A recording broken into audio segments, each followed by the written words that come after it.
Comment penser l'improbable? D'abord, l'improbable. Pratiquement tout est improbable. Ça dépend de quel degré d'improbabilité on parle. On peut être improbable à 10%, 5%, 100%. La seule chose, comme il a été dit tout à l'heure, qui est probable à 100%, c'est la mort. J'ajouterais, je crois qu'on est aussi probable à 100% qu'on a une chance d'être amoureux. Donc ce sont deux événements auxquels on va être totalement préparé parce qu'ils sont à peu près certains. Le reste est en effet inégalement improbable. Le plus improbable de tous, c'est le fait d'exister. Car si vous réfléchissez au nombre d'événements improbables qui fait que nous existons et que nous sommes ce que nous sommes, à l'époque où nous sommes, dans le pays où nous sommes, etc., c'est infiniment improbable. Mais comme c'était avant, on s'y intéresse moins. Voilà. Alors, pour aujourd'hui, par rapport à aujourd'hui, d'abord, c'est plus facile de faire comme je fais, de prévoir à 50 ans, parce qu'on sera peu nombreux pour vérifier ce que je dis. Même si j'essaye aussi de prévoir plus court. Mais en même temps, je crois qu'il y a un certain nombre de règles qui permettent de prévoir. La première, c'est qu'il faut, aussi bien que possible, connaître très bien l'histoire. Parce que, bien sûr, l'histoire ne se répète pas, mais malgré tout, il y a un très grand nombre de leçons, si on a un peu de connaissances, beaucoup de connaissances historiques, qui permettent de se dire, tiens, il s'est passé quelque chose qui ressemble. La crise actuelle, par exemple, il y a au moins 9 précédents dans l'histoire, dans le dernier millénaire, qui permettent de reconstruire un certain nombre d'événements. La deuxième chose qui est très importante, c'est d'essayer de voir qu'il y a au fond deux mouvements fondamentaux dans l'histoire, dont la meilleure comparaison est ce qui se passe avec les tremblements de terre. Qu'est-ce que c'est qu'un tremblement de terre? C'est un moment de choc, de rupture, mais qui est la conséquence improbable, quant au moment où elle se déroule, mais tout à fait certaine. D'une accumulation. D'une accumulation liée à des mouvements longs, extrêmement prévisibles, qui c'est la dérive des continents. Donc en histoire, comme en économie, c'est exactement la même chose. Il y a des mouvements longs, dont on peut très bien prévoir l'évolution sur 1000 ans, et puis il y a des ruptures qui fait que ça casse, mais on ne sait pas très bien quand. C'est comme quand vous prenez un crayon et vous le cassez, vous savez que si vous allez forcer, il va casser, mais vous ne savez pas quand. Donc on sait que ça aura lieu, mais on ne peut pas prévoir avec précision quand. Alors, on voit très bien ce qui est en train de se passer à l'échelle de l'humanité, sur le très long terme. On voit qu'à certains moments, comme les tremblements de terre, il y aura des ruptures. Le plus difficile, c'est de prévoir le court terme dans la rupture. Alors, comment s'y préparer? Il faut d'abord avoir envie de s'y préparer. Je crois qu'il y a un point très très important qui est préalable à tous nos débats, c'est d'avoir envie de survivre. Si vous prenez les gens dans les circonstances les plus extrêmes de la vie, il y a des gens qui lâchent la rampe tout de suite. Et pour se poser la question de l'improbable, il faut d'abord envie de survivre. Donc la première chose, c'est d'avoir envie de soi. Pourquoi vous nous dites ça? Parce qu'en ce moment, vous avez le sentiment qu'ici, par exemple, on aurait envie de lâcher prise et tant pis, on ne sera plus des acteurs demain. Bien sûr. D'ailleurs, ça se manifeste par le fait qu'une partie importante de la jeunesse, à plus ou moins juste titre, quitte, s'en va. Soit s'en va physiquement, soit s'en va symboliquement en lâchant la rampe. Donc, c'est la première chose, avoir envie de soi. La deuxième chose qui est très importante, je crois, c'est de penser long. C'est-à-dire de se dire toujours, je serai là dans 20 ans. Qu'est-ce que je serai dans 20 ans? Qu'est-ce que je veux être dans 20 ans?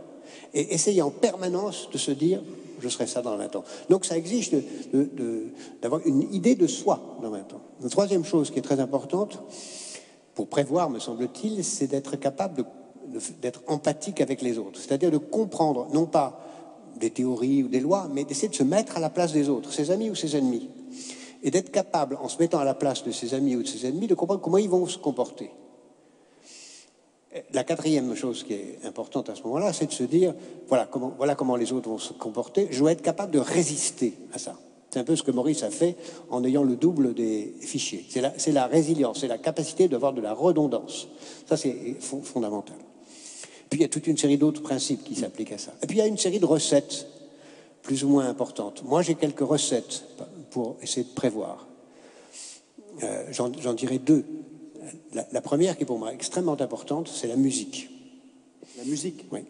J'ai toujours constaté, et ça ne me trompe jamais, que si j'essaie de comprendre comment évolue un secteur, je regarde comment évolue la musique. La musique évolue, comme le reste, en avance. Pourquoi? Parce que la musique, c'est de l'immatériel, et qu'on explore le champ du possible dans l'immatériel bien avant de l'explorer dans le matériel. Donc, et je pourrais vous parler très longuement du fait que la musique a été en avance sur tout, y compris aujourd'hui dans le jeu du virtuel, sur l'évolution des choses. D'où d'ailleurs le fait que la musique nous prévoit aujourd'hui un monde de l'autocomposition, où chacun fera de la musique pour lui-même, et non pas un monde d'écoute, où la musique a prévu, bien avant tout le monde, le développement du spectacle vivant à la place de l'enregistrement. Enfin, il y a beaucoup de choses qu'on peut dire sur la musique. D'ailleurs, Maurice en est un acteur, puisqu'il vient d'entrer dans le métier de l'organisation de spectacles, qui est, à mon avis, un grand métier d'avenir. Nous sommes ici dans un spectacle. C'est l'organisation de spectacles, c'est un grand métier d'avenir. Et le deuxième axe très important pour comprendre l'avenir, c'est qu'en effet, nous avons nos sociétés, le grand mouvement, le grand tendance, comme la dérive des continents, c'est le choix que l'humanité a fait il y a 2300 ans, à mon avis, si on peut dater ça, qui est de privilégier la liberté individuelle comme valeur dominante sur toutes les autres. Et qui dit liberté individuelle dit droit de changer d'avis. Qui dit droit de changer d'avis dit précarité, parce que tout devient précaire, y compris le choix sentimental, tout devient précaire. Or, la conséquence de tout cela, c'est que la précarité est inacceptable.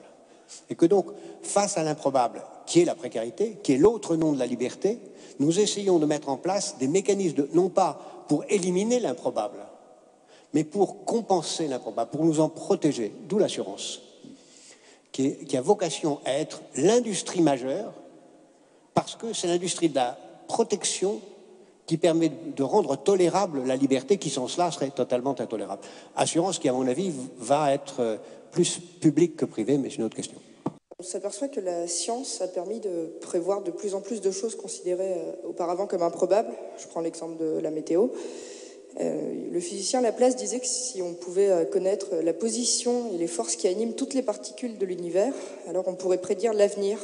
Donc, est-ce que vous pensez que la science va nous permettre un jour de faire disparaître presque l'improbable? Je veux bien essayer de répondre aux questions qui m'étaient adressées en même temps. Allez-y, mais elle s'adresse à tous aussi, hein, s'ils souhaitent rebondir. Alors, vous aviez une question précise sur le microcrédit, mais vous en avez aussi une sur le rapport. Je vais répondre aux 4 des questions, puis ensuite je laisserai la parole pour les autres rapidement.